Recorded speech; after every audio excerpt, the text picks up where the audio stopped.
Salut, je m'appelle Marie. Aujourd'hui, nous allons apprendre ensemble comment se présenter en français. C'est important car tu peux rencontrer de nouvelles personnes chaque jour. Savoir bien te présenter te rend plus confiant et donne une bonne impression. Quand tu rencontres quelqu'un pour la première fois, tu es souvent nerveux. C'est normal, mais si tu commences bien la conversation, tu te sentiras plus à l'aise. Cela te permet de continuer la discussion plus facilement. En te présentant clairement et avec assurance, tu fais une bonne première impression. Les gens se souviennent de toi, ils se sentent bien en parlant avec toi. Cela t'aide à te faire des amis et à construire des relations. Tu peux mieux profiter des conversations. Qui ne le voudrait pas? C'est une bonne idée d'apporter un cahier. Tu peux y prendre des notes. Tu peux m'écouter autant de fois que tu veux. Mais sans pratique, cela ne sert à rien. Tu dois aussi utiliser les mots et phrases toi-même. Ils ne sont utiles que si tu les utilises. Alors, si tu es prêt à apprendre, écris-le dans les commentaires. Si tu connais un ami qui veut apprendre le français, partage cette leçon. Abonne-toi à ma chaîne et commençons. Imagine que quelqu'un te demande « Parle-moi de toi ». Tu veux répondre calmement et avec confiance. C'est exactement notre but. Nous voulons répondre simplement et correctement à cette question. Il y a de nombreuses situations où tu dois te présenter. Certaines sont formelles, comme un entretien. D'autres sont décontractées, comme une fête. Il est important de savoir quand utiliser quelle forme. Une bonne présentation dépend toujours de la situation. Parfois, il est logique de parler de ton travail. Mais à une fête, ce n'est pas très intéressant.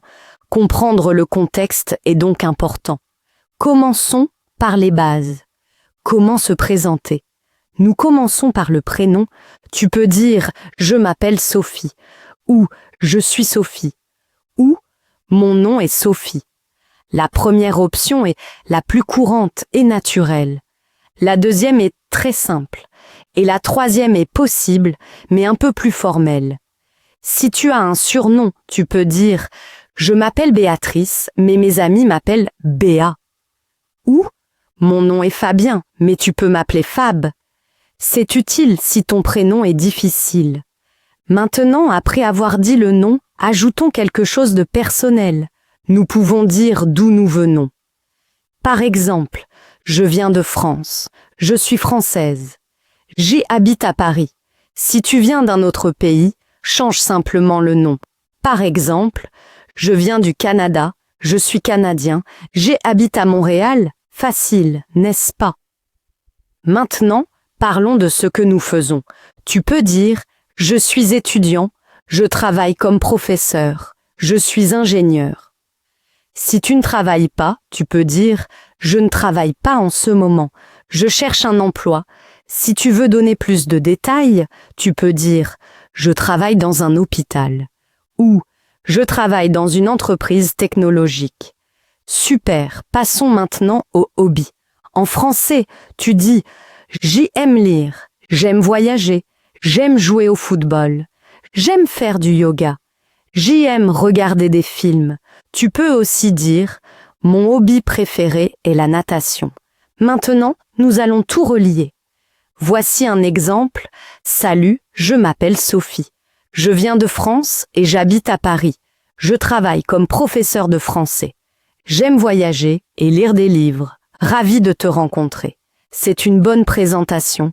Elle est adaptée à des situations formelles et informelles. Tu peux l'adapter en fonction du lieu et de la personne. Parlons maintenant des salutations en français.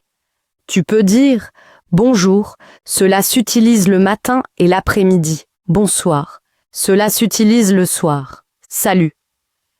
C'est décontracté entre amis. « Ravi de te rencontrer ». Cela se dit quand tu rencontres quelqu'un de nouveau. « Comment ça va ?» C'est une façon amicale de commencer une conversation. Si quelqu'un te demande « Comment ça va ?» tu peux répondre « Je vais bien, merci » ou « Pas très bien ». Ces phrases simples t'aident à commencer facilement des conversations. Apprendre à se présenter en français est un bon premier pas. Ainsi, tu gagnes en confiance quand tu parles la langue. La pratique chaque jour t'aide à t'améliorer. Essaie de parler de ta présentation à voix haute. Tu peux aussi l'écrire. Change quelques détails pour la rendre plus personnelle. Passons maintenant à la prochaine partie de la leçon. La prochaine information importante est le lieu. Cela peut être l'endroit où tu vis actuellement. Cela peut aussi être l'endroit d'où tu viens. Il y a de nombreuses façons d'en parler. Je te donne quelques exemples. Essaie de trouver la version qui te convient. Pour une présentation naturelle, tu peux dire « Je viens des États-Unis, je suis américain, j'habite à Washington ». Si tu veux dire où tu es né, tu peux dire « Je suis né à New York, j'ai grandi en Californie, j'ai passé mon enfance en Floride ». Si tu veux montrer depuis combien de temps tu vis quelque part, tu dis « J'habite à Paris depuis 2016, je vis à Lyon depuis 4 ans. J'ai déménagé à Marseille il y a quelques années. » Maintenant, parlons de la famille. Tu décides combien d'informations tu veux donner. Si tu es marié, tu peux dire « Je suis marié depuis 5 ans, nous sommes mariés depuis 2020. » Si tu es en couple mais pas marié, tu dis « Je suis en couple depuis 3 ans, nous sommes ensemble depuis 2 ans. » Si tu as des enfants, tu peux dire « J'ai un fils, il a 7 ans. Je suis maman de jumeaux.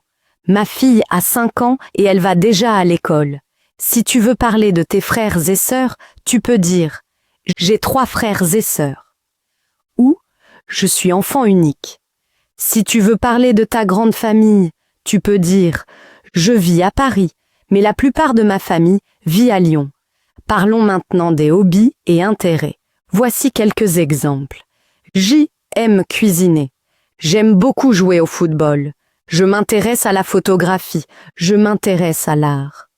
Une façon amusante de présenter un hobby est quelque chose que tu ne sais peut-être pas sur moi, c'est que j'adore organiser des soirées à thème. Enfin, parlons de ton travail. Il y a de nombreuses façons de décrire ce que tu fais. Tu peux dire « Je suis graphiste, je travaille comme ingénieur, je suis chef d'une entreprise technologique, je travaille dans le marketing, je travaille chez Google. » En combinant ces parties, tu as une bonne présentation. Prends le temps de la personnaliser. Entraîne-toi à voix haute pour gagner en confiance. Passons à la suite. Nous apprenons comment raconter plus de choses sur toi. Ainsi, les conversations deviennent plus longues et intéressantes. Cela t'aide à te sentir plus à l'aise quand tu parles français. Parler de ta routine quotidienne est facile.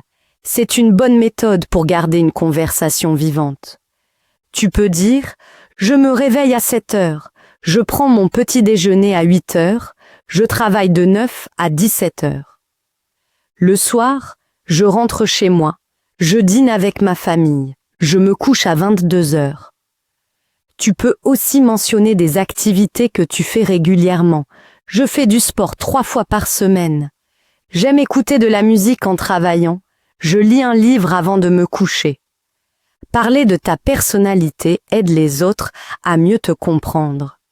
Tu peux dire « Je suis amical, je suis curieux, je suis calme et patient.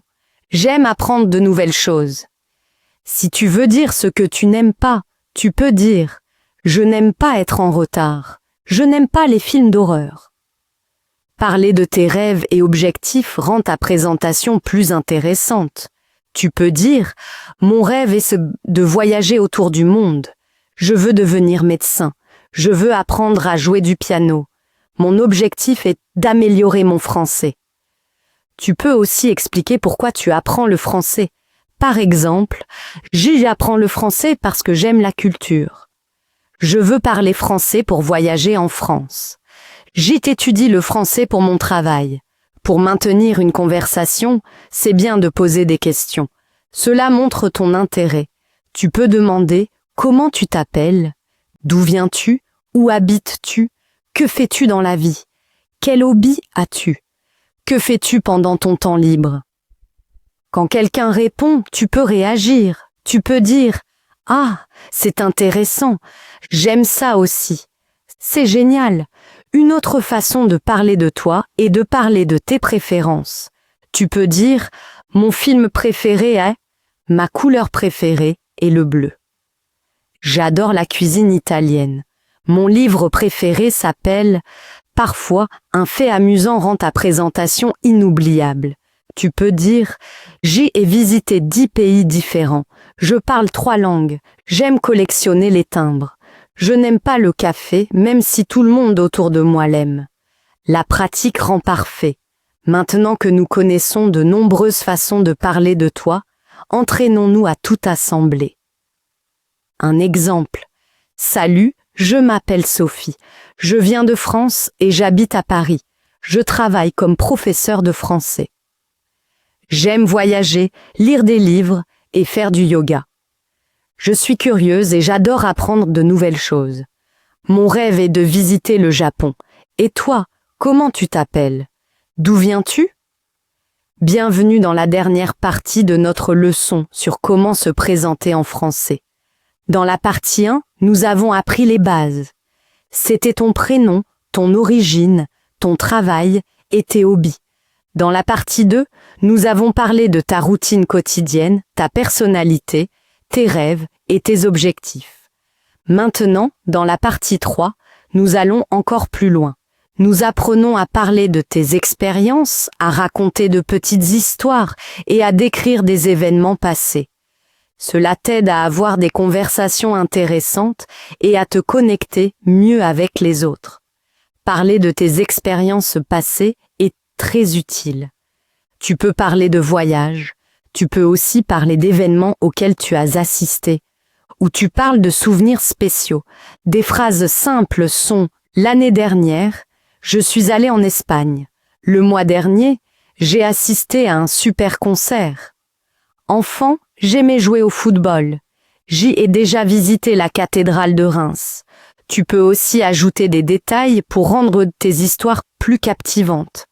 Tu peux dire « C'était très amusant, car j'ai rencontré des gens du monde entier. » Au début, j'étais nerveux, mais ensuite j'étais confiant. Une autre façon est de raconter de petites histoires. Une structure simple aide. Raconte ce qui s'est passé. Raconte quand cela s'est passé. Raconte comment tu t'es senti. Un exemple. Un jour, j'ai voulu essayer la plongée pour la première fois. C'était pendant les vacances en Grèce. Au début, j'avais peur. Je n'avais jamais été si profond sous l'eau. Mais le professeur était gentil. Il m'a aidé. À la fin, j'ai adoré. J'ai vu des poissons colorés. J'y ai vu de beaux coraux. C'était incroyable. Tu peux aussi décrire des événements passés. Tu peux dire « Il y a 2 ans, j'ai commencé à apprendre le français. La semaine dernière, j'ai vu un film très intéressant. J'y ai rencontré mon meilleur ami à l'université. » Tu peux aussi décrire des émotions. Tu peux dire « J'ai été très heureux car j'ai réussi mon examen. » J'ai été surpris par la beauté de la ville. Après une histoire, tu peux aussi dire ce que tu as appris. Cela rend ton récit plus intéressant. Tu peux dire « Cette expérience m'a montré de ne pas avoir peur de la nouveauté. J'y ai compris l'importance de la patience. » Pour garder une conversation vivante, tu peux demander sur les expériences des autres. Tu peux dire « Es-tu déjà allé à l'étranger? Quel est ton plus beau souvenir d'enfance? As-tu déjà essayé un sport extrême? À toi de jouer maintenant. » Essaie de créer ta propre petite histoire. Commence par un événement simple, ajoute quelques détails, raconte comment tu t'es senti. Partage ton histoire avec un ami ou écris-la dans les commentaires. Voici un exemple pour s'entraîner. Salut, je m'appelle Sophie. Je viens de France. L'année dernière, je suis allée en Italie avec mes amis. Nous avons visité Rome, nous avons visité Florence. J'y ai adoré la cuisine italienne, surtout la pizza et la glace. C'était une expérience inoubliable. Et toi, es-tu déjà allé en Italie? Félicitations, tu as terminé toutes les 3 parties de cette leçon. Tu as appris à te présenter, tu as appris à parler de ta vie quotidienne, tu as appris à partager des histoires personnelles en français. Continue à t'entraîner et tu seras plus confiant et fluide. Si tu as aimé cette leçon, n'oublie pas de liker, n'oublie pas de commenter, n'oublie pas de t'abonner. Partage ton histoire dans les commentaires. J'ai hâte de la lire. Merci d'avoir appris avec moi. Au revoir et à bientôt.